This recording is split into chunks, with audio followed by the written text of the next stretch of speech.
Are we actually live? We should be. Because I'm just checking the link and I don't see it running. It says you're live. Oh yeah, interesting. Refresh. Are we live? Hello?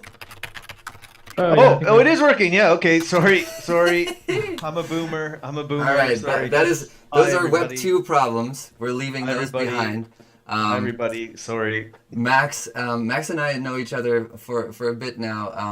I've attended a few of his presentations, so I'm very happy to get to partake and listen to one more about DeFi. Max, please take it away. All right. How's this look? Great. Everything good? All right. Yeah. So I'll keep it short. This is basically a presentation on why, myself and the rest of the company believe that the future of finance is DeFi. Like Lukas mentioned, I work for Ultimate, which is a mobile wallet, but we'll get into that in a second. So first, a little bit about me. Sometimes I describe myself as a reformed Bitcoiner. But otherwise, I would say I'm an analyst, an investor, and also a validator. As Lukas mentioned, I have kind of one foot in the staking world as well. At Ultimate, I'm a growth and research manager. So basically, I get to do my hobby as a full-time job, which is just reading about crypto all the time and trying to keep up to date.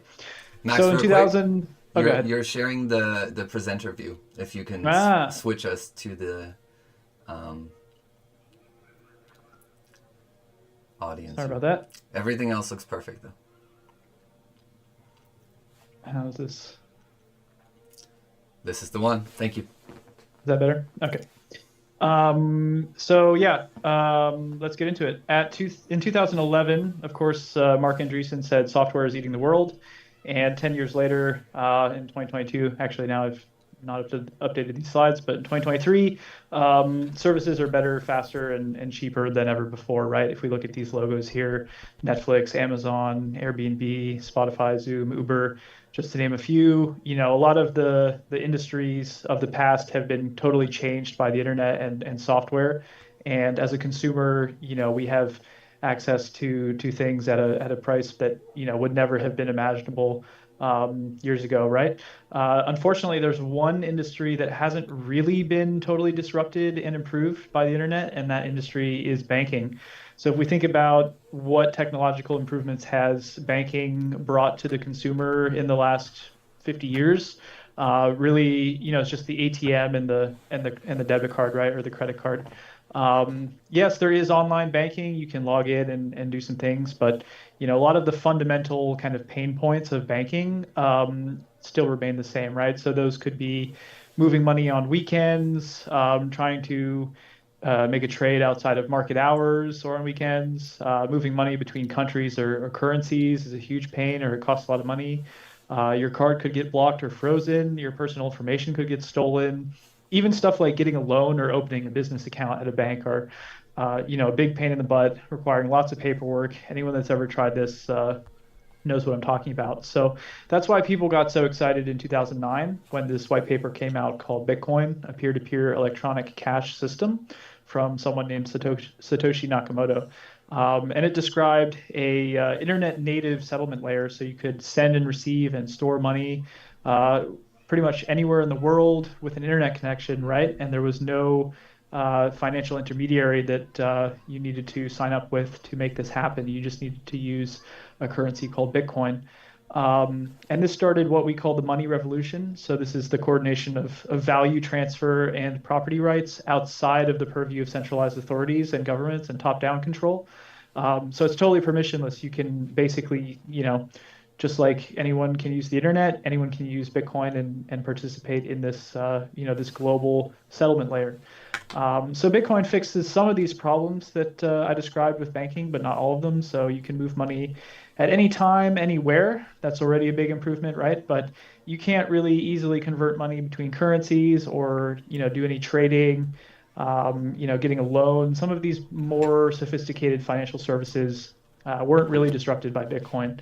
Um, but nevertheless, people got very excited and started making lots of different blockchains, trying to make technological improvements on Bitcoin. And those various blockchains and their tokens caused this kind of first what we call first blockchain wave, which was ultimately, a lot of speculation and, caused a big run up and crash subsequently in the value of a lot of these tokens, right? So this is kind of 2017 that I'm talking about. And then in 2019, something interesting happened, which was the invention, I guess, and also popularization of DeFi in 2020. And DeFi is decentralized finance. So this is kind of the financial revolution, not just the money revolution. And we define this as the coordination of financial services and contracts outside the purview of traditional financial institutions. So it's not just the coordination of value transfer, but it's actually financial services. And how is this possible? Well, it's blockchains where you can basically write smart contract code, which is basically programs on the blockchain that will, carry out some logic and execute transactions without human interaction. So that makes possible financial services that we've traditionally associated with, traditional financial firms, Bank of America, New York Stock Exchange. They would carry out banking and lending and exchange, and these can now be carried out by protocols like Compound or Uniswap directly on chain, to name a few. So this is really kind of the big disruption of financial services and banking that we've been waiting for can now be made possible by DeFi and these programs that are able to be written on chain and used by anyone in the world on the internet. So this has carried us into kind of the second blockchain wave, which is more about utility. It's less about speculation, right? So it's about blockchains delivering financial services. And you see here some logos of stablecoins. Stablecoins also play a big role in this. Before it was just Bitcoin and Ethereum or whatever, you'd have to transact in the native token. Now you can carry out financial services with stablecoins, and you don't even need to take on any risk of the price of the underlying token. So this is really why we believe that the future of finance is decentralized, because decentralized finance is open, it's permissionless, it's decentralized, it's not able to be manipulated. So it carries with it a lot of these really great properties of blockchains that we came to know through Bitcoin. And as a result, we believe that it's the best and most transparent financial services infrastructure ever because of these properties. So where does that leave us today? There's a lot of protocols that are actually quite mature. They're quite battle-hardened, if you will. Many of them support billions of dollars of value inside of them and have been doing that for years already. There's only one problem, and the problem is we need to go from kind of the Netscape Navigator era of user interfaces to kind of a more modern, sleek, mobile-friendly era of user interfaces for DeFi applications. Today, if you want to use DeFi, I've got a few screenshots from MetaMask wallet here, which is the most popular wallet because of their first mover advantage, but also not the easiest to use in my opinion. So if you want to use DeFi today, you're going to be doing things like writing down a seed phrase on a piece of paper, making sure you're on the right chain, making sure you're using the right tokens, potentially paying a lot in transaction fees. And yeah, generally you just kind of pull your hair out when you try and go down the rabbit hole, and it's a very steep learning curve. So for DeFi to really have its real adoption and disruption moment, we believe that we need a big improvement in the user interfaces and the user experiences that people are interacting with. And wallets are really the main point to focus on here, because wallets are where the user interacts with the blockchain. This is how the user also stores their crypto and their tokens. And wallets are evolving over time. So today your wallet is kind of like a bank account because it's where you store your tokens. It's how you carry out transactions and interact with DeFi protocols. Tomorrow, your wallet might be more like a passport. You can, sign transactions verifying your identity. You could show NFTs that let you into gated events or something like that. In the future, your wallet could also be more like a browser or even a metaverse inventory. So if you think about everything from plane tickets to, university degrees, all of these things should and will be issued on chain eventually, so that they can be, tamper resistant and provable from, a cryptographic point of view. And the wallet will be how you interact with these things, and most likely on your phone as well, right? So we're kind of actively witnessing the evolution of the wallet. and we want to participate in that evolution. And our first iteration is called Ultimate. So it's a mobile wallet for Android and iOS. It's live today. You can download it at the App Store or the Google Play Store. It's on the Solana and Ethereum blockchains, as well as a number of layer twos for Ethereum. Soon we'll be on Bitcoin as well. So we've marketed it currently as a trading wallet for people looking to gain access to interesting tokens and trade on chain. It's fully self-custody, so we cannot, change any of your orders. We cannot take your tokens from you as long as you're keeping safe your private key. There's no one that can really get in your way. You're totally in control here. It also has features for NFTs, some interesting features around being able to track wallets and kind of look at what's going on chain at other addresses. So definitely something interesting for you to check out if you're looking for a sleek, easy way to kind of get off of a centralized exchange and go onto a self-custody wallet where you're in control of your tokens. A bit about the company: we were formed in 2021. We raised $4.5 million in seed funding, started hiring, did a big brand reveal in the summer of 22, did a big Series A that summer as well. And this year we've launched on Android, Ethereum, the other layer twos for Ethereum, and we also launched Adapt browsers. So we've got a team mostly of developers and software engineers, some really talented people, very smart people, very motivated. So yeah, I mean, we're shipping features all the time. If you check out our Twitter at UltimateApp, you can see our progress. But yeah, I'll stop there, and I guess we can go into the discussion. Thank you, Max. Some really interesting stuff mentioned there already. The Ultimate Wallet, actually, obviously this is not a place to promote any particular product for us, but this one is one of my favorite wallets that I actually use. I think it's a very impressive product. So really kudos to what you're doing there. Appreciate it.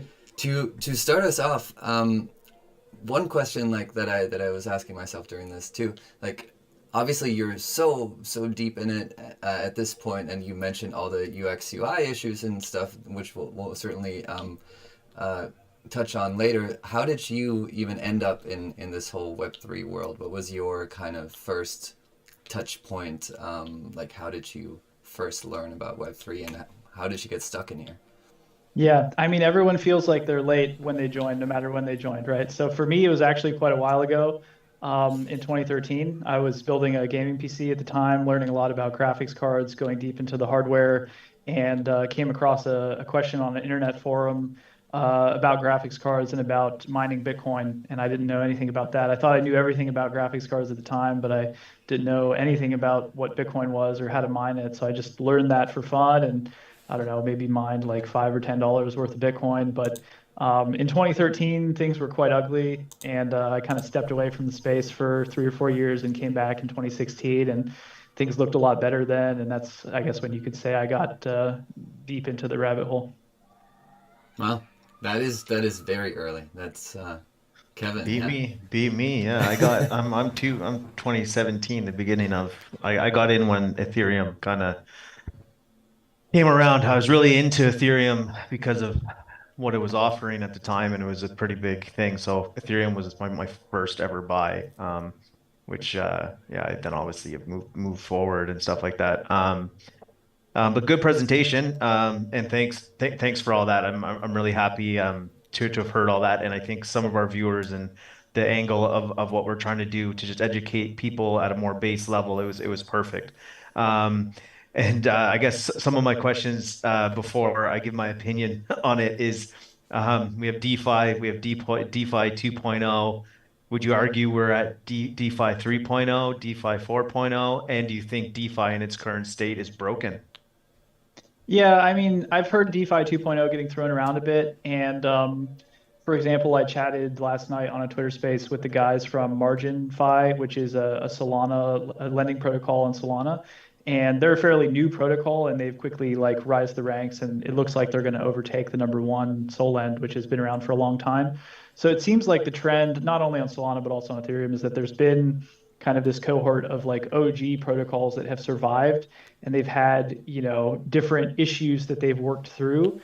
Maybe they've improved on those, maybe they haven't, but now I think DeFi 2.0 is like this new evolution of protocols that have maybe learned from some of the difficulties that the older cohort had, and are trying to build protocols that are more robust around risk and, you know, less vulnerable to some of the problems that the older protocols had. So for example, in this case with margin fi, he was explaining that they have very strict limits on how big of a loan they can process, or that they'll allow to be processed, because loans in DeFi are over collateralized. So you always need to put down more collateral than the size of the loan. And if things go tits up, the protocol will liquidate your collateral to make sure that nobody's going bankrupt. And so they've built their whole protocol with risk in mind, seeing how much liquidity is there available. If in the worst case scenario, loans do need to get liquidated, they need to make sure there's enough liquidity. So they've built their whole protocol from, risk-based point of view.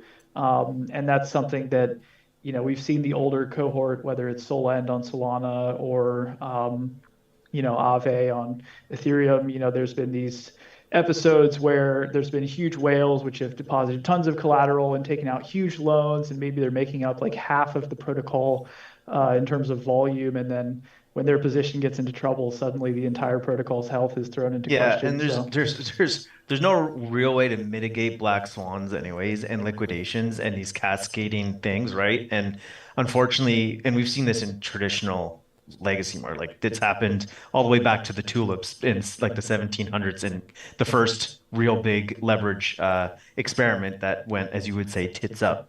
Um, but yeah, it's definitely something out there that you need to be aware of, that black swans happen, liquidation happens, and no matter what anyone does and says they do for managing risks, it's still a huge volatile landscape, right?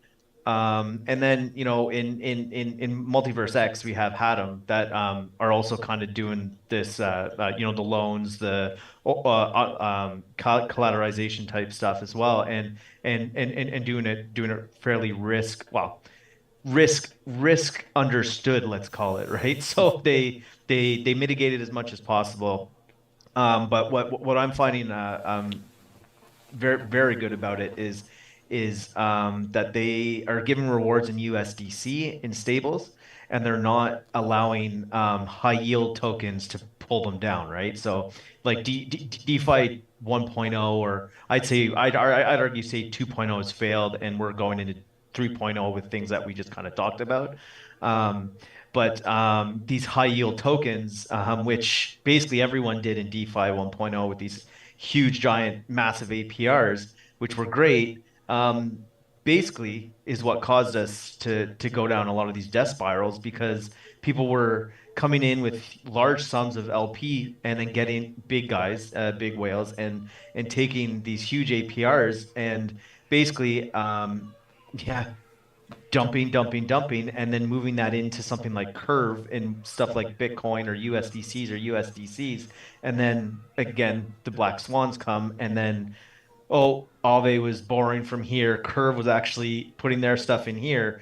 And there's all these like giant webs of all these people, kind of like how insurance works. So there's always someone insuring somebody else, except it's more of a complicated web. And that kind of just destroyed a lot of consumer confidence. And I think where we're headed is a good place. There's things like, the X portal. There's Injective as well, which we Helios is also a validator for. We're both Multiverse X and for Injective. And where these guys, where what they're trying to do is to try to mitigate that risk, and try to forget about the high yield stuff and look at the mistakes and say, yeah, look, maybe that was a bad idea, or we have some better options coming forward, right? And it's all about moving forward in order to actually take out the the banking services, or actually bring us to the banking level, which I think is still 10 years away. Yeah, right there. Like, where would you guys draw kind of the distinction between like traditional finance banking institutions? Like, what has DeFi done better? What has it done worse? Is there this over collateralizing assets and stuff? Is that something that is actually kind of a step forward and a significantly better model, would you say, Max? Or is there, like, what are the kind of differences and advances, or maybe also like dangers, like the huge APRs that are just not sustainable that you've seen develop? Yeah, I mean, I think the lending example is an interesting one because the reason that loans have to be over collateralized in DeFi is because we can't rely on the legal system, right? Because we have this level of pseudo anonymity. So, this address over here is interacting with this protocol and you don't know who's behind it necessarily. So, the protocol needs to be built in a way that really it doesn't leave anyone holding the bags, right? The lenders need to have confidence that the borrower isn't gonna um, default and create, bankruptcy and essentially go into like having a negative account balance, and then the lenders end up, holding the bag. So, in traditional finance, you can take out a mortgage and, you can put down, I don't know, 20,000 and take out a 200,000 mortgage or something because, they know who you are and there will be, legal repercussions for, you not paying that loan, or they'll, liquidate the house or whatever. And in DeFi, things need to be more robust because we don't have, the legal system to fall back on. And if a protocol screws up and does create bad debt, it's likely that all the users are never going to use it again, right? So it is interesting to see, kind of this combination of programmatic infrastructure, but also like market behavior, like we were describing before. You can, like, maybe the Terra stablecoin is a good example where, on the way up, everything looks good and it works great and, everyone's happy. But suddenly when there's volatility or, token prices start going down, God forbid, instead of up, suddenly these vulnerabilities make themselves known, and things start to collapse because, even if a protocol is sound from like a programmatic point of view, meaning like you can't hack it or, steal money outright, it might not be sound from like an economic market point of view. And I think that, in crypto, a lot of things are possible, but really at the end of the day, like financial services like lending, it's always going to be pretty much the same in terms of there's going to be an interest rate that the borrower is paying to the lender.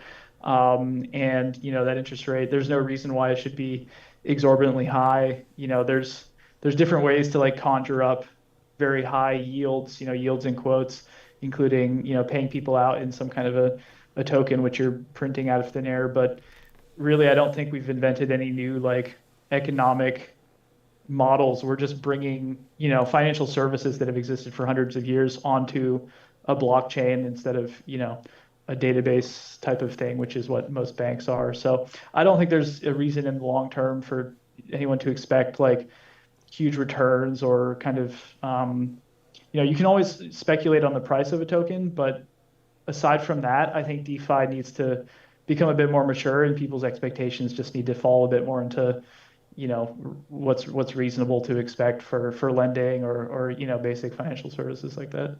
Well, I think you've just hit it right there on the nose. I think people really need to just know what to expect and get this out of their mind that, the 2017s, the 2020, 2021, these massive yields and stuff that were happening was an experiment and a failed experiment.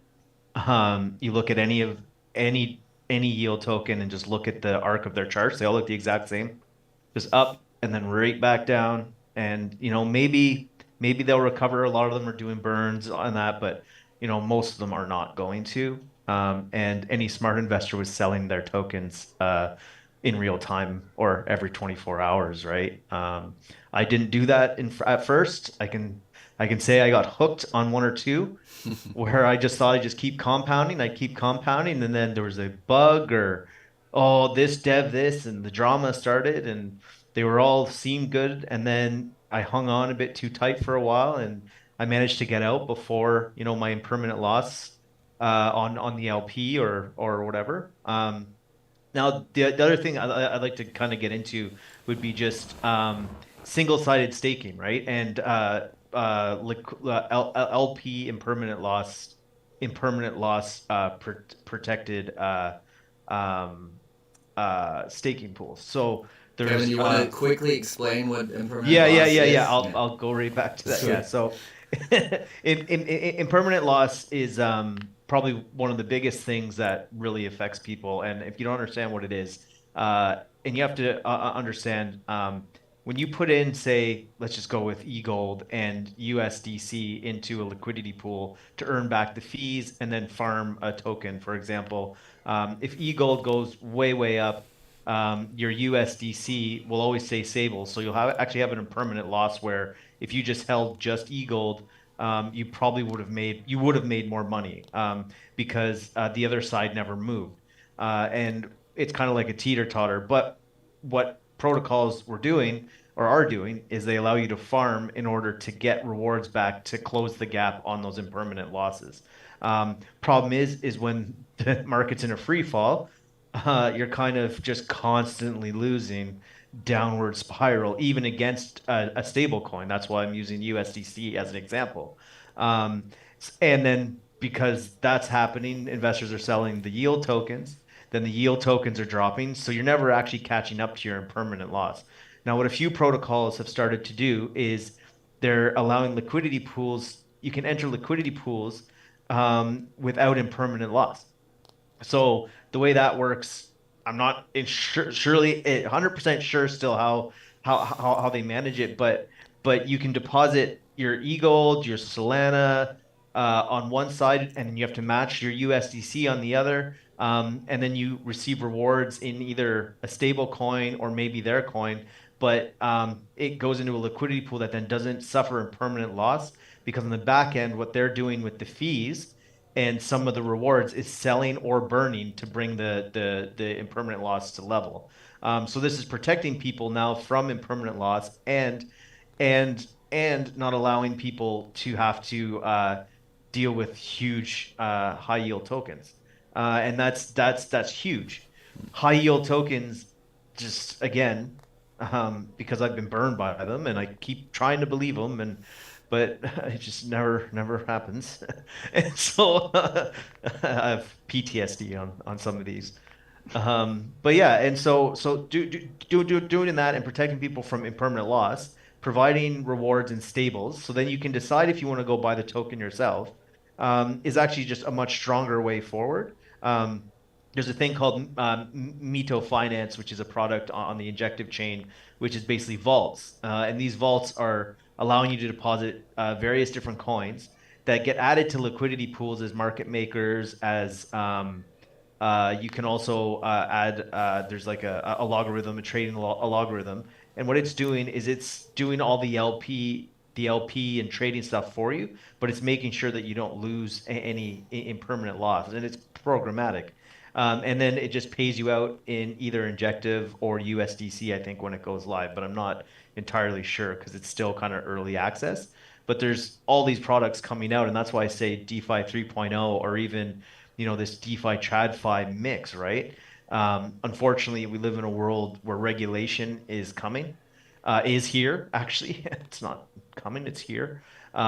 If some of these things go through, all wallets might have to KYC users. So that's a whole privacy conversation. And in some ways, I hate myself to say it, I sometimes see it as a good thing because at the end of the day, you're not going to prevent these massive governments and everything from not coming in and putting their hand in.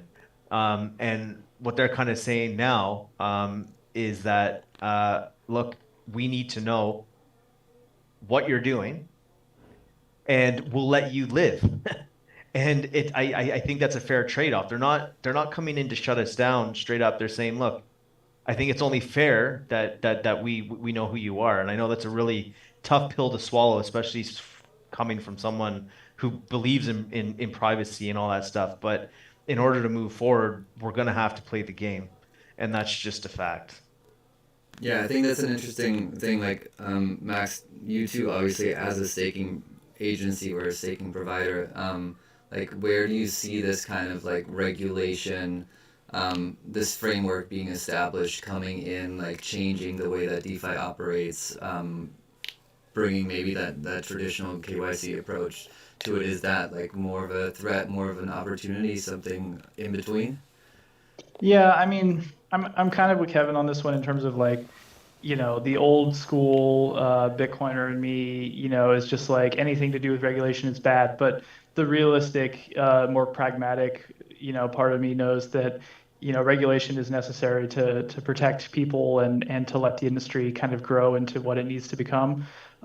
Here in Europe, where I'm based in Berlin, Germany, we just saw MiCA, so markets and crypto assets, come into play, which is kind of the European-wide regulation, because it used to be that every European country was kind of making its own rules, and now we're going into this more unified, regulatory regime, which is a good thing. And MiCA didn't say anything about staking.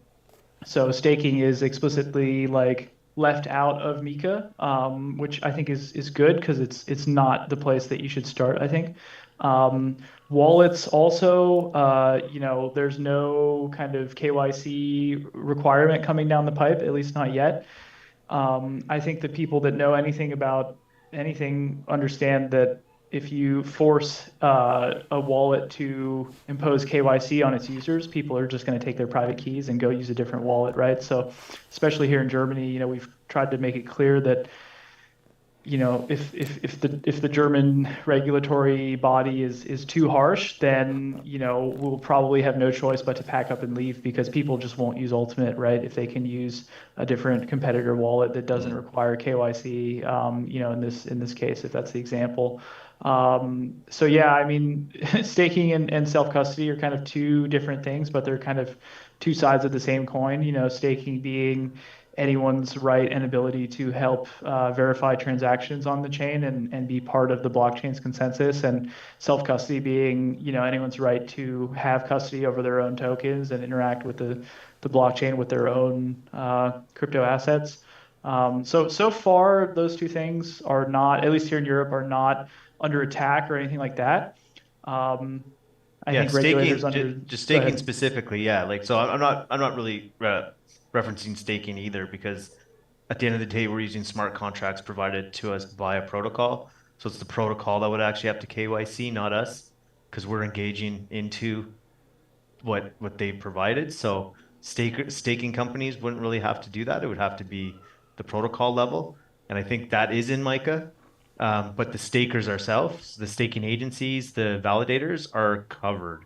But the smart contracts and potential protocols could there's stuff in that about MiCA in MiCA, and the SEC is then the IRS. They want to come out and just anything that provides a brokerage or anything that provides any transfer of funds, they want to KYC all of that, which that uh, like it's the same thing. Like the purist in me is like, this is stupid.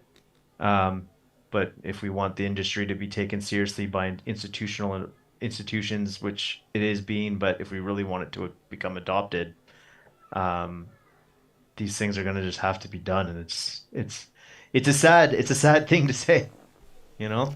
But yeah, I'm sorry to cut super you off. curious there too, Kevin. By the way, maybe you can restart your video. You're a little bit choppy there, just in the video department. But oh, I think that's great. Um, I'm like, obviously OCS, and like we're all about onboarding new people to Web3, right? That's like complete noobs basically, that have no idea what Web3 is, that are learning all of these things for the first time, trying to understand what it is. And so like regulations and all of these things that are, that make people feel comfortable with a new product, is this also something we have to take into considerations, like besides kind of the idealistic approach and the philosophical discussion that's to be had there, but is it something on a very practical level, these regulations that are a necessary step to get anything close to some kind of mass adoption? Well, what do you guys Yeah, think? of course. Like it, one, if you're running a business and you're not thinking at it from the way the people who don't want you to exist are thinking about it, then you're not running your crypto business correctly.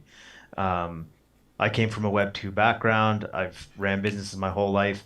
And the very first thing I did was, okay, who do I need to send letters to? Who do I need to get my approval from? Who do I need to make sure that I'm tax compliant? And who do I need my check marks from? And I found out that here in the Netherlands, I'm in Europe too, was probably the best place for what I'm doing, the Helio staking stuff and all that. And I wrote letters to the tax authority. I've talked to the Dutch financial authorities, through lawyers and everything. And before we even signed the papers, I had exactly what we were, and we got the nod. And as long as I just stay up with my taxes and fully transparent on what I'm doing, then I'm allowed to operate. But if you're not doing that, then they can just come in, or the proverbial they, but whoever your person in your government or your financial regulators, wherever you are, can come in and say, okay, show us all your transactions. Show us how much fees did you spend last year? Oh, I don't know. Okay. Did you even ask us what tax bracket you think you should be in? So for me, I'm a financial institution here in the Netherlands, which makes me VAT exempt, meaning I don't have to pay VAT on all the incoming rewards, which is huge. But that also means that anything out of the Netherlands, I have to pay VAT on top of any invoice that comes in. So I always kind of need to look for stuff within the Netherlands. Like if you were to invoice me from Germany, I'd have to pay the VAT on top of that, after I pay you. So it's kind of, I always have to keep that in mind. But it also means I don't pay 21%. It's 21% on every reward that comes in, even the ones that go to everybody else. So that's huge. No. But that took paperwork, that took money, that took regulation, and it's something that it's the safest way forward. And the businesses that are going to fail are the ones that don't have their framework and infrastructure set up, their legal entities, their check marks, their conversations, their memos. It's so bureaucratic, and I hate it. And trust me, coming from me, I hate all this stuff. I hate it with a passion. But I knew, and I know, and this is the advice, any new technology, and you look at what happened with the internet, same thing. Any new technology that comes in gets just thrown pitchforks at, and if you don't play the game a little bit and make sure that regulation is there. But on the back end of all this, we're gonna have a nice hybrid thing. It's not gonna be, the no, no, no, no, no, or the yes, yes, yes, yes, yes. It's gonna be this like yes or yes, you know what I mean? Like just some kind of middle ground of everything, right? So yeah. I mean, our co-founder Peter Grosskopf here at Ultimate, this is very much his thinking is that like, regulation is coming either way, right? Like realistically, the proverbial they have control over, the legal system, the police force, everything. If you look at Tornado Cash, for example, they can lock people up that they don't like, and I think that was even in the Netherlands, right? So there's really, we can all try and go like fully anonymous and go dark and, you know, uh, make our protocols, contributed to by developers who are all anonymous and, try and enshrine our DeFi protocols on the blockchain. But the reality is that, if we're going to have users, we need front ends, we need websites, we need businesses, we need normal HR functions, we need, a normal business world like you described.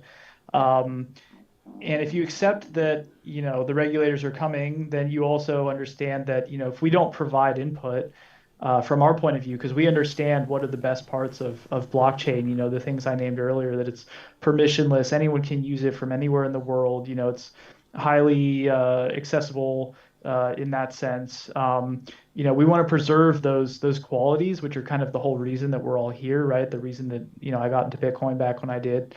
So it's up to us really to meet with the regulators and meet them halfway and explain to them, hey, this doesn't really make a lot of sense the way you're proposing it, or hey, here's what I would like to see, and find that compromise, like you said, because if we just go into the darkness and don't provide any input, then it's just going to be like, okay, well, here's the new rules now that you need to comply with, and they're not going to make any sense at all, right? So we do need to kind of take responsibility as an industry to give that input. And yeah, I mean, it's really encouraging to hear that it seems like you're doing well there in the Netherlands, and you're able to register as a financial institution. So yeah, I mean, we'll see how staking, if and when staking becomes regulated in the future, but I'm cautiously optimistic here in Europe at the moment. Where are you based with your staking agency? Yeah, so the company I co-founded on the side, H2O Nodes, it's a limited liability company in Austria. Mm. And Austria is, um, Yeah, I mean, they don't really know how to handle staking businesses, which can be a good or a bad thing. My tax person there has done a lot of research on her own and kind of came back with like long emails explaining like her interpretation of how things should be handled. But yeah, it seems favorable enough over there to at least do business, so that's good. Well, it's good that you have someone doing that. And that's good to hear because like I've had these long emails from tax advisors and legal people of their interpretation. And that was where I kind of said my next step was then to actually just send the letter. Just send the letter saying, "Hey, this is what we want to do." And then they came back to us and gave us a reply, and then that's it. So if they ever do come back, it's like, "Well, no, look, here's us asking, and here's you saying yes, this is it, and as long as this," and there was all these like few little caveats, and so like that's a good thing, right? The amount of businesses in this industry that aren't even registered, aren't paying taxes, probably don't even use a transaction some kind of tax or even just inputting transactions every day is probably out of this world, and the audits that are going to come out of this Mm. probably are huge. The other thing that I wanted to get into, and I think it's something that we'd be very remiss not to talk about, is just security, scam protection, and seed phrase management of wallets. And I think it's something we can kind of fill a bit of the rest of the time with, and maybe get into some of the UX about that as well. Because I know one of the biggest issues, and me and Lucas actually both witnessed this firsthand at an in real live event for the on-chain smokers, which was amazing, by the way. I still talk about it to people. But it was through X Portal and members came and it was really easy. Everyone tagged in. It was super awesome. Anyone who wasn't a member could get a paper ticket, but a lot of those people wanted to come over and become a member because they saw the raffle that was going on and you had to have the lifetime pass. They saw some of the other kind of things you were getting, notifications, and there was a few little things on site that you were getting. And I remember there, and this guy comes up, and he's just filling it out right there on the table, and I'm just looking The right seed at him, phrase. writing Yeah. writing his seed phrase down on a piece of paper. And then this guy goes to take a picture of Uh, this guy. He was someone, and I'm like, no, no, no, no, no, and I had to tell him to put his book away because here's this guy writing down a seed phrase out in open public who wants to onboard. He loves the app.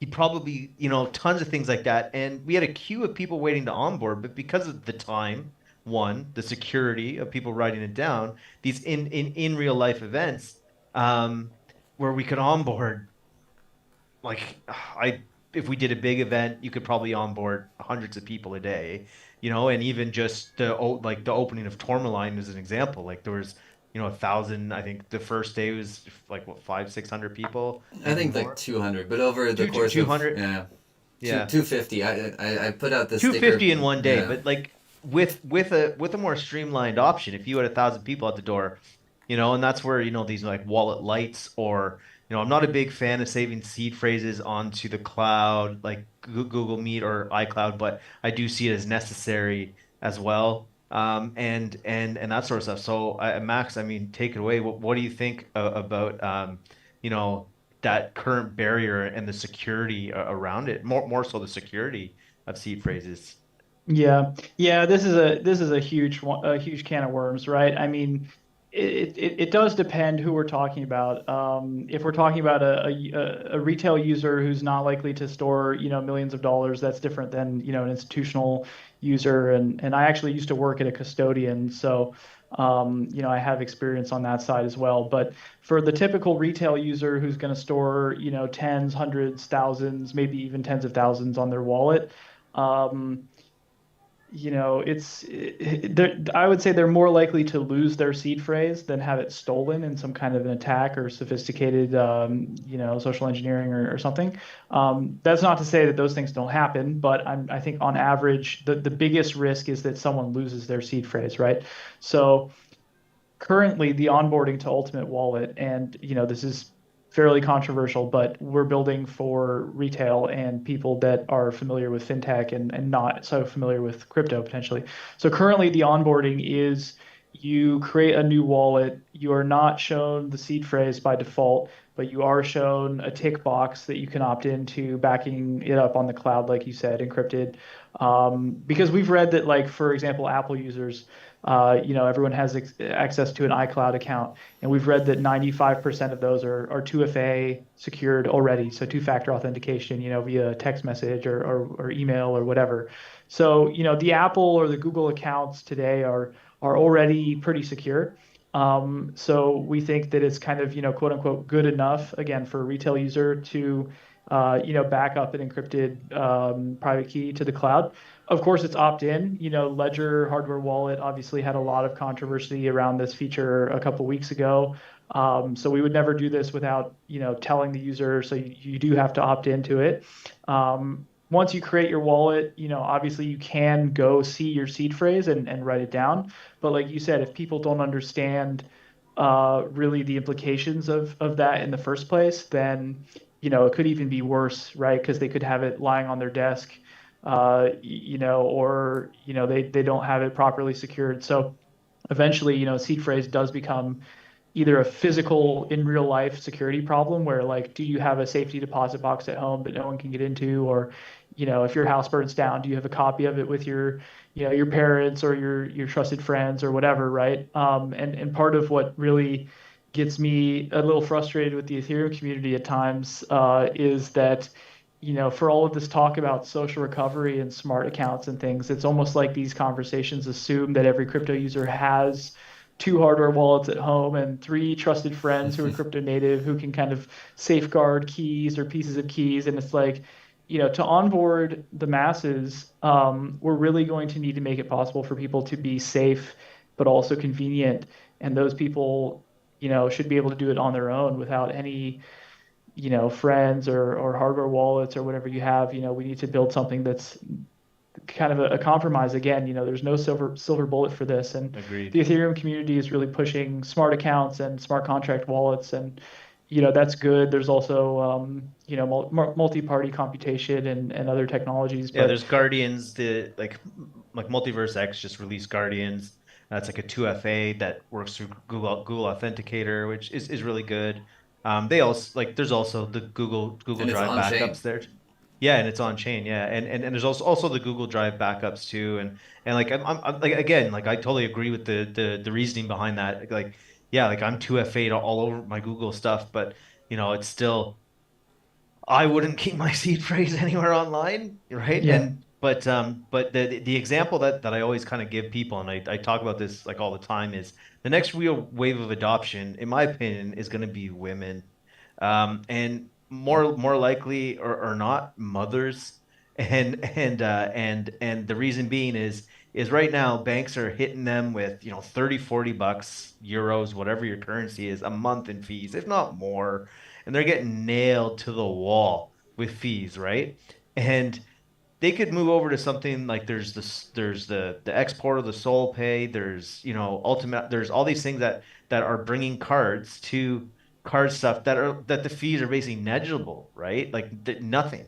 So these mothers can download one of these apps, get the cards, go out and save so much in fees. And if the narrative you're telling them, okay, well, Christmas, let's just say they're Christmas people, right? And no, not against anyone who doesn't do Christmas, but let's just say it's their Christmas mothers, right? And they want to get more for their kids, or they want to bring their kids on something else. All of a sudden, that 30, 40 bucks a month turns into an extra five, 600 bucks at Christmas, or turns into, an extra family holiday, or it turns into, maybe that pair of shoes, or, maybe just something more, right? And saving that money is huge.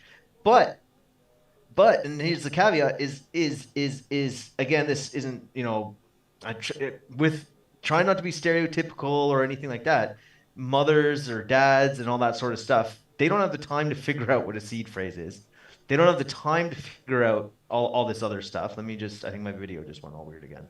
yeah, Okay, there, yeah. They don't have the time to figure out any of that stuff, right? So this is where we fall into this paradox, or this issue of how do we get them on board? Oh, you gonna have to put this seed phrase down, and they're just gonna write it down potentially on a notepad and put it on the fridge, right? Or yeah. like potentially, right? And again, like, to avoid the stereotypes, but that's where I think the major road bump is at this point is, yeah, look, you can save so much money by using a blockchain, like fractions of fees, and that can translate to a better life for you and your family, better food potentially, and so that narrative, and not just mothers, there's fathers and whatever, or even older people might even see the benefit of that as well, right? But Saving my fees, example, yeah, for sure. yeah, savings. But my example is always the mothers, because we're at a big women deficit in the blockchain world, unfortunately. And I think part of it's because of a technological barrier, and the seed phrase stuff. Oh, it sounds too complicated. Or what's a private key, So yeah. Yeah, for sure. I mean, yeah, I think it's about preserving as much of that self-custody world that we love so much, but also making it as easy as possible, right? And if you're onboarding to a wallet and they're saying, okay, well, we want you to allow, this wallet to see all of your Google account files and emails and everything, and you have to kind of give them a bunch of permissions. That's not something that I want either, right? So that's not something I'm compelled by. So it needs to be easy enough for people to use, but still secure enough for self-custody. But, I think the reality is, like, we've never seen self-custody before outside of the real physical world, right? Like, if I gave you, a gold coin and told you, okay, this ounce of gold is worth $2,000, you would immediately be like, oh shit, I got to put this in my pocket, or looking around, where can I put this thing? But people don't really have that same understanding when it comes to self-custody, because we're so Mm. used to, oh, I forgot my password, I'm just going to reset my password. Oh, I got locked out of my account, I'm just going to call customer service. And people don't understand from a basic point of view that, like, in crypto, be your own bank means be your own bank. And some people don't want that, and that's fine. And there should be, halfway houses for them. But for the people that are really serious about self-custody, but don't want to learn everything about everything, there need to be products to make that easy and to make that possible. Yeah, and there's the whole, like, the Iris thing, right? Who did that just recently? WorldCoin. WorldCoin, Yeah. yeah. Oh So yeah. they're tying it to your eye, and that's I'm not a big fan of that specific coin that we just said. But you got to give them a bit of a, well, at least they're trying to do something different. Like, maybe, one day it'll be DNA or Neuralink or something, right?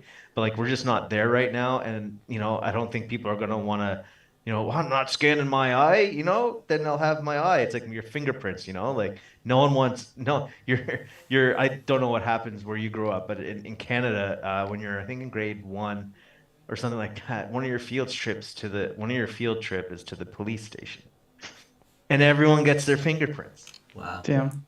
And you're like, and one you're like, cool, this is so awesome, And then I think I was only like today years old or type deal, it wasn't that long ago, and I realized, I'm like, wait a minute.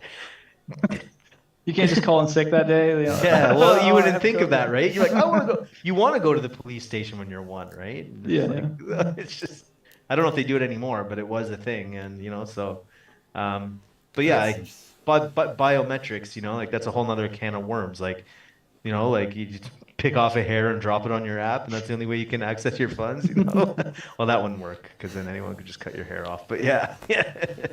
Yeah, There's it's no really tricky. silver bullet, man. I mean, you can cut off fingers too. Yeah, yeah, yeah. Oh, that's true. Yeah, yeah, yeah. I mean, and even in bank accounts and stuff, there's bank accounts that get drained all the time through Yeah. social engineering, right? Like, give me the password. Like, Yeah. you have a crying baby in the background, and the customer service will do anything that you tell them to do. And Yeah. then, but that is backed by insurance often, which is also probably something that will be very important for DeFi. Like, how do you insure financial products? How do you, They kind of, exist. So there's yeah. like Helios is insured, but even though it's not our smart contracts, just if anything were to happen and funds were drained, then Helios would be insured, and there's people insuring crypto stakers now and stuff like Mm. that, and ensuring that your funds are safe, which is great. And not having that, is another thing that you just wouldn't want. But in terms of, yeah, just when you when you do something, like, as Max was saying earlier, when you do something in traditional world, there's all these legal tons of legal stuff going on. But at the end of the day, and what I wanted to say at that was that banks are still failing, right?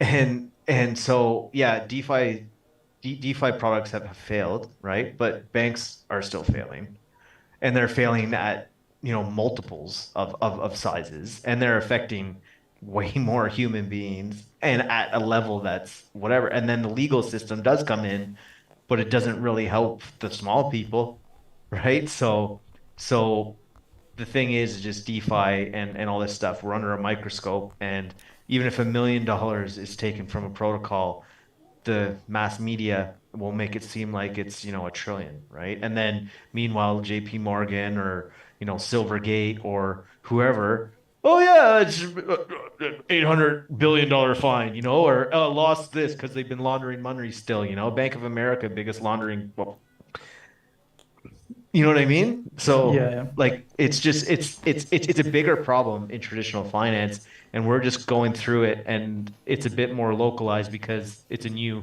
and there's still going to be issues. Like you can't sit here and say there isn't.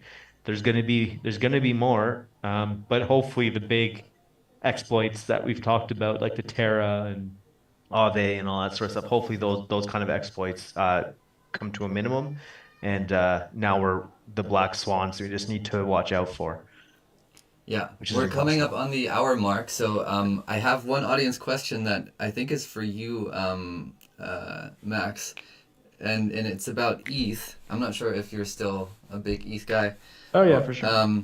but do you think there will be some kind of on-chain two-factor authentication thing? Are these coming too? Is that something that's being discussed in the community? Well, the current narrative at the Ethereum conferences, and at ECC, Vitalik gave the same talk twice about smart accounts, account abstraction. So basically, wallets becoming smart contracts instead of an externally owned account, which is owned by a seed phrase. And it's very confusing. There are some issues with that, including, like you have to pay a fee in order to put a smart contract onto the blockchain, whereas with a traditional wallet, you can generate as many addresses as you want for free and stuff like that. And those issues are being addressed. In terms of two-factor authentication, it kind of depends what you mean because there are off-chain two-factor authentication, like sending you a text message Yeah. or sending you an email or, the Google Authenticator app, generating a code. But those are all off-chain. So on-chain, I mean, I'm aware of a project on Solana by a local builder. The project is called Bunker, and he's figured out a way to kind of like pre-generate a bunch of codes and I don't really understand exactly how it works, but you can basically lock down your wallet and unlock it I've been to so many of via his presentations, and I still haven't gotten how it's yeah. supposed to work yet. Definitely some big brain stuff going on. But yeah, on ETH, I don't really know of any like on-chain two-factor authentication. Again, the problem is like if you haven't created a wallet yet, like where do you start? And do you need one address in order to interact with another address? Like it's kind of a chicken and egg problem. So I don't know. Like I'm sure there's people working on this. I'm sure there's stuff out there, but unfortunately, I can't like off the top of my head talk about that very much. You might have to try Exportable and see what's up with the on-chain 2FA there. Yeah, Um, Guardians in fairness is actually really strong, and there's also XSafe, which is multi-sig, like multi-sigs on ETH. So, and you kind of need to know what multi-sig is, but Guardians is actually really strong, and I use it. I use XSafe as well, but yeah, and I'm very happy to see that level of security. Maybe last question for both of you in like as few sentences as you can. We talked a little bit about this kind of narrative that will drive people towards DeFi and maybe try out these new products. What do you think is like the one product or the one narrative, this kind of thing that might help shift or start this momentum where people will actually be compelled to try this totally new and often scary space? Where do you guys see us kind of headed in terms of that? Kevin first. Oh, sure. Okay. Yeah. Damn. I needed a bit more time, I think. Okay. Uh, Yeah, I think really it just comes down to getting through this, little bit of last little bit of the turmoil stage. We're kind of in that market cycle where we're coming down near the end, and again, we're gonna see things kind of turn up again. And NFTs adopted a lot of people, image NFTs that is. But to be honest, I think it's just a matter of just flushing out the bad, just how every cycle works, and then coming back with new, stronger, better stuff with some regulation. Again, I hate saying that, but really, it just comes down to, and to be honest, the BlackRocks, the Grayscales, and all these ETFs that are have applied. These are all the biggest hedge funds in the world.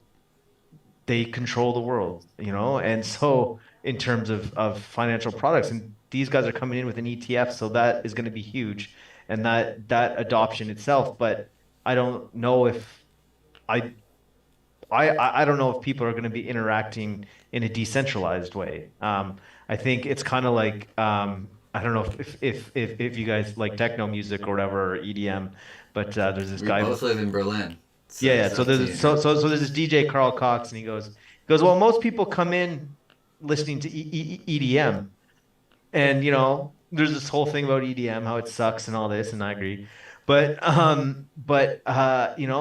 that gets their foot in the door, and then eventually they find techno, right? They find us, they find the underground, they find what's really going on.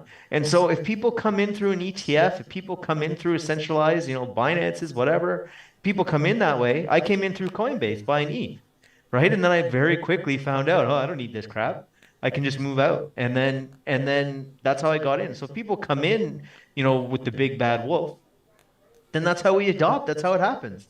And that's fine. There's nothing wrong with that. People came in with what was it, like Yahoo or something, or like AOL, you know what I mean? Or maybe even like, who knows, ICQ, or mess, like all these things. And then it progresses to things like WhatsApp or to Google, right? And that's just the way it is. And they were big bad wolves. So I think it's just a matter of letting regulation do its thing, having some easier paths that might be pseudo centralized, even fully centralized, to get people in, and then educating those people in stuff like this and getting people to realize that they can come over and learn a bit more to become self custody. And then 10, 20 years from now, yeah, we'll be cutting off our hairs to give payments with biometrics. Yeah, I mean, in terms of like where I think the most users have been brought in to date is probably through the trading and the speculation, right? Unfortunately. And that's happened, first on centralized exchanges and now eventually on decentralized exchanges. And like you said, like, am I happy that that's how people have entered the space through, just trading shitcoins? No. Am I happy that it brings people onto decentralized exchanges? It makes them create wallets. It makes them learn about how to interact on chain with smart contracts. Yes, I think that's very important. And, if that's what it takes, then that's what it takes. I think the people that need blockchain the most are probably, yeah, like you said, the people paying high fees for things that other people take for granted, like remittances. People, sending their paychecks home to their families, Right, and instant getting a settlement. third of it taken away in fees or what have you. Like those are the people that need blockchain. Those are the people that need Bitcoin. People suffering from high inflation. So. But those are also the people that are the hardest to reach, right? Because we don't share a common language. A lot of the times they don't have great, internet connections or connectivity. They're unbanked potentially for a reason, because they're in rural places or what have you. So, where blockchain is and DeFi is needed the most is often in the places that is the hardest to reach. And if people in Western countries speculating on shitcoins is what's gonna bring more people on chain and that'll slowly kind of grow, then it is what it is. But we should just remember that there are people in the world that do need better access to financial services, and those are the ones that really this technology is for them. Yeah. Agreed. Yeah, thank you both so much. Thank you, Max, for coming on. We'll have to continue this conversation. There's so much, I think, still to get into. But for today and for now, thank you, everybody, for tuning in. Thank you for asking questions. Yeah, both Kevin and Max, thank you so much for your expertise. We'll see you guys very soon on the next episode of the All-Time High Web3 Forum. Goodbye for now. Thanks, Lucas. Ciao for now. Thanks, Lucas. Bye-bye.